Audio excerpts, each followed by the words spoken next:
Good evening, ನಮಸ್ಕಾರ friends. ಎಲ್ಲರೂ ಹೇಗಿದ್ದೀರಾ? ಊಟ ಆಯ್ತಾ ಎಲ್ಲರದ್ದು? ಎಸ್, ನಂದಂತ ಆಯ್ತಪ್ಪ. ಮಸಪ್ ಮಾಡಿದ್ರು, ಪಾಲು ಹಾಕಕ್ಕೆ ಮಸಪ್ ಮಾಡಿದ್ರು, ಮುದ್ದೆ ಜೊತೆಯಲ್ಲಿ ಸೂಪರಾಗಿತ್ತು ಊಟ. ನಿಮ್ದೆಲ್ಲ ಊಟ ಆಯಿತು ಅಂದ್ಕೊಳ್ತೀನಿ. ಎಲ್ಲರೂ ಆರೋಗ್ಯವಾಗಿದ್ದೀರಾ ಅಂದ್ಕೊಳ್ತೀನಿ. ಒಳ್ಳೆಯದು ಫ್ರೆಂಡ್ಸ್. ಇವತ್ತು ನಾನು ವೀಡಿಯೋ ಮಾಡ್ತಿರೋ ಉದ್ದೇಶ ಏನು ಅಂತೇಳಿ ಸೇವಿಂಗ್ಸು. ಯಾಕೆಂತ ಹೇಳಿದ್ರೆ ನಮ್ಮಂಥ middle class, lower middle class people ಗೊತ್ತಿರ್ಬೋದು ನಿಮಗೆ. ಸೊ ಹಬ್ಬ ಅಂದ್ರೆ ಒಂದು 20-30 ವರ್ಷ ಒಂದೆಲ್ಲ ಕೆರಿಯರ್ ಇರುತ್ತೆ. ಅಷ್ಟರಲ್ಲಿ ಏನೋ ಒಂದು ಸಣ್ಣದಾಗಿ ಸೇವಿಂಗ್ಸ್ ಮಾಡ್ಕೊಳ್ಳೇಬೇಕು ಫ್ರೆಂಡ್ಸ್. ಪ್ರತಿಯೊಬ್ಬರು ನಾನು ಹೇಳ್ತಿರೋದು.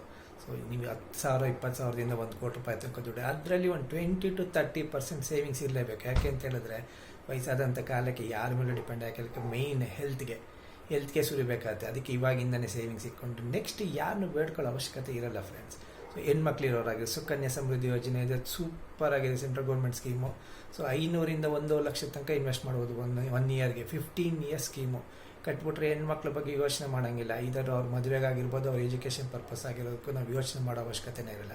ಸೊ ಹಂಗೆ ನೀವು ಪ್ರೈವೇಟ್ ಇನ್ಶೂರೆನ್ಸಲ್ಲಿ ಇತ್ತು ಅಂತ ಹೇಳಿದ್ರೆ, ಪ್ರೈವೇಟ್ ಕಂಪ್ನಿಗಳಲ್ಲಿ ವರ್ಕ್ ಮಾಡ್ತಿದ್ದರೆ PF ಇರುತ್ತೆ. PF ಇಲ್ವಾ, ಬ್ಯಾಂಕ್ಗಳಲ್ಲಿ PPF ಆಪ್ಷನ್ ಇದೆ, ಕಟ್ಕೊಳ್ಳಿ. 500ರಿಂದ ಅದರಲ್ಲೂ ಅಷ್ಟು 1,00,000 ತನಕ ಒಂದು ವರ್ಷಕ್ಕೆ ನೀವು ಇನ್ವೆಸ್ಟ್ ಮಾಡ್ಕೋಬೋದು. ಅದರಲ್ಲೂ ನಿಮ್ಗೆ 7-8% ತನಕ ಬರುತ್ತೆ ನಿಮ್ಗೆ ಇಂಟ್ರೆಸ್ಟು. ಅದು ಕೂಡ ಒಳ್ಳೆ ಸೇವಿಂಗ್ಸ್ ಇರುತ್ತೆ. ಅದು ಬಿಟ್ಟರೆ PPF ಇರುತ್ತೆ ನಿಮ್ಗೆ. ಅದು ಬಿಟ್ಟರೆ LIC ಇನ್ಶೂರೆನ್ಸ್ ಮಾಡಿಸ್ಕೋಬೋದು. ದಯವಿಟ್ಟು health insurance, term insurance must ಪ್ರತಿಯೊಬ್ಬರು ಮಾಡಿಸ್ಕೊಳ್ಳಿ. ಕಮ್ಮಿ ಪ್ರೀಮಿಯಮ್ ಇರುತ್ತೆ, ಅದೆಲ್ಲ ₹400-500 ತಿಂಗಳಿಗೆ ಬೀಳೋ ಥರ ಇರುತ್ತೆ.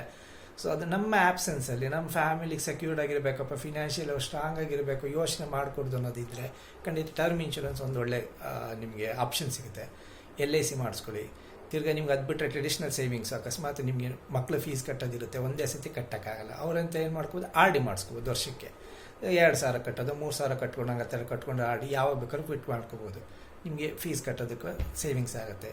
FD ಒಂದು ಸ್ವಲ್ಪ ಅಮೌಂಟ್ ಇತ್ತು, ಬಲ್ಕಾಗಿ ಅಮೌಂಟ್ ಇತ್ತು ಅಂದರೆ FD ಮಾಡಿಸ್ಕೊಳ್ಳಿ. ಅದು traditional savings. RD FD traditional savings.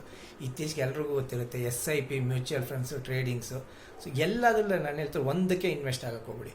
LIC ಮಾಡಿಸಿ ಸ್ವಲ್ಪ ನಿಮ್ಗೆ ಹೆಣ್ಮಕ್ಳು ಇರೋರಾಯ್ತು ಅಂತೇಳಿ ಸುಕನ್ಯಾ ಸಮೃದ್ಧಿ ಯೋಜನೆ ಪೋಸ್ಟ್ ಆಫೀಸಲ್ಲಿ ಇರುತ್ತೆ, ಇಲ್ಲ ಬ್ಯಾಂಕಲ್ಲಿ ಇರುತ್ತೆ, ಅದ್ರಲ್ಲಿ ಮಾಡಿಸ್ಕೊಳ್ಳಿ.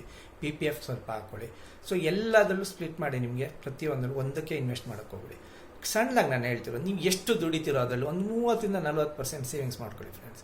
ಅಟ್ಲೀಸ್ಟ್ ಬೇಡ ಆಗದೇ ಇಲ್ಲಪ್ಪ ನನ್ನ ಕೈ ಕಮಿಟ್ಮೆಂಟ್, 20% ನಂದಲ್ಲ ಅಂತ ಸೇವಿಂಗ್ಸ್ ಮಾಡಿ ಇಟ್ಕೊಳ್ಳಿ. ಸಣ್ಣದಾಗೆ ಮಾಡಿ, ಹನಿ ಗೂಡಿದ್ರೆ ಹಳ್ಳ ಅನ್ನೋ ಥರ ನಾವು ಎಷ್ಟು ಸೇವಿಂಗ್ಸ್ ಮಾಡಿರ್ತೀವೋ ಖಂಡಿತ ನಮ್ಮ ವಯಸ್ಸಾದಂಥ ಕಾಲಕ್ಕೆ ಯಾರ ಹತ್ರ ಬೆಗ್ ಮಾಡೋ ಅವಶ್ಯಕತೆ ಇಲ್ಲ ಫ್ರೆಂಡ್ಸ್. ಯಾಕೆ ಬೆಗ್ ಮಾಡೋಣ? ನಮ್ಮ ಸೇವಿಂಗ್ಸಲ್ಲಿ ಜಮ್ ಅಂತ ಇರ್ಬೋದು ನಾವು. ಅಕಸ್ಮಾತ್ ನಾನು ಮಾತಾಡೋದ್ರಲ್ಲಿ ನನ್ನ ವೀಡಿಯೋ ನಿಮ್ಗೆ ಇಷ್ಟ ಆಗಿದೆ, ದಯವಿಟ್ಟು ಲೈಕ್ ಮಾಡಿ. ಯಾರೆಲ್ಲ ವೀಡಿಯೋಸ್ ನೋಡ್ತಾ ಇದ್ದೀರಾ ದಯವಿಟ್ಟು ಕಮೆಂಟ್, ನಿಮ್ಗೆ ಇಷ್ಟ ಆಗಿತ್ತು ಅಂದರೆ ಸಬ್ಸ್ಕ್ರೈಬ್ ಆಗಿ friends. Thank you. Good night, ಶುಭರಾತ್ರಿ, ಬಾಯ್.